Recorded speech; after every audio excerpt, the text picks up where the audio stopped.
കൂട്ടുകാരെ, ഇന്ന് മോനൂട്ടന്റെ കഥയായാലോ? ഇഷ്ടമാവുകയാണെങ്കിൽ ലൈക്ക് ചെയ്യാനും സബ്സ്ക്രൈബ് ചെയ്യാനും മറക്കല്ലേ. മോനൂട്ടൻ മഹാവികൃതിയാണ്.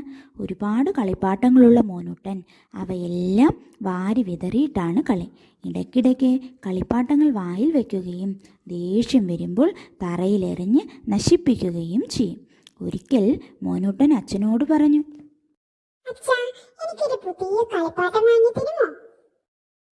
അച്ഛൻ അവന് ഒരു പുതിയ കാർ വാങ്ങിക്കൊടുത്തു.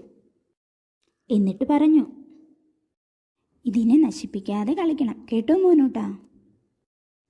കുറേ ദിവസം അവൻ ആ കാർ ഉപയോഗിച്ച് കളിക്കാൻ തുടങ്ങി. ഒടുവിൽ അവൻ അത് മടിപ്പായി. അവൻ ദേഷ്യത്തിൽ അതിനൊരു ചവിട്ട് വെച്ചു കൊടുത്തു. ഉടനെ